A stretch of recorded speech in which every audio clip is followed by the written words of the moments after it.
So before I get to the next project, with the other one in the back, I picked this one up. This is a GE T-335. Where are we? T-335A, I believe, by the color. This one, when I got it, when it came to the house, it had the typical grease, the glued on polymerized kitchen grease, and the knobs were black. They look like zebra stripes. So I cleaned this one up again, opened it up. The FM was not functioning properly at all. And what I did was I cleaned the pins off the FM, the tube that amplifies the FM signal, and got that to function. So that's working well. It does have a lot of filter hum. Again, I don't have any filter capacitors to put in it, so I'm going to have to order those when I order the other capacitors for the other radio. So, but this one is a very nice early 60s, 1963, and one of the interesting things on this radio, to me, is this and this. These are civil defense markers. If something, God forbid, happened, they would start making announcements on how long till the missiles hit on those two channels in civil defense, and then you'd be given instructions on what to do. So anyway, that makes this kind of an interesting, at least from my perspective, I kind of interested in history, and this radio being, from 1963, just fresh after the Cuba Missile Crisis, finding consumer electronics with reminders of what was going on makes it a little kind of an interesting historical piece. Anyway, that's it. That's the radio. I'll turn it on.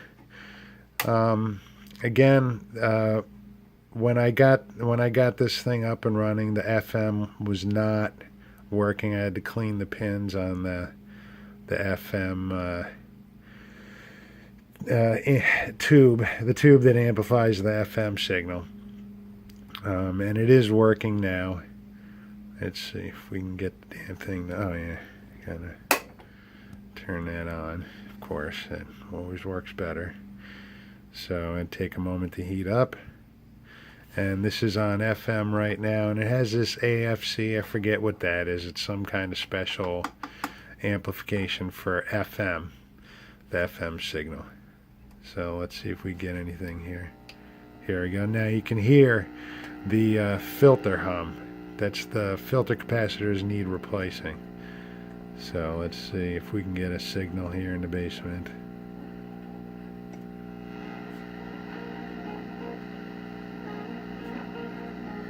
There we go. My favorite jazz channel. You almost can't hear the signal, the radio, over the filter hum. It's so damn loud. It needs, still needs some more cleaning, but I want to get the filter caps, and then we'll start troubleshooting the rest of it to clean up the signal. Here's AM. On.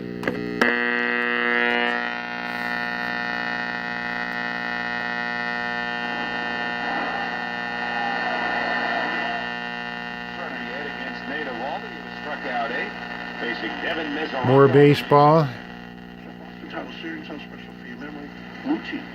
And of course some vitamin sales here on a Sunday afternoon. Can't live without your vitamins.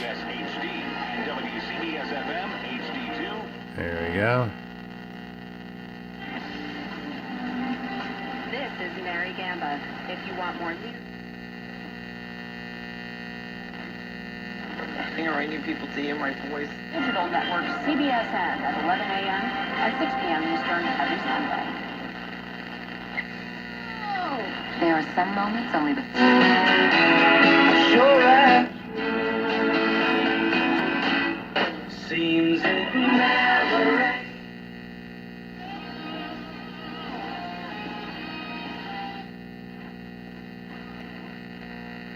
This thing also, one other special note on this radio, when you take the chassis out, this dial is attached to I don't know what the heck it is, another wheel behind this the plastic wall that's behind here.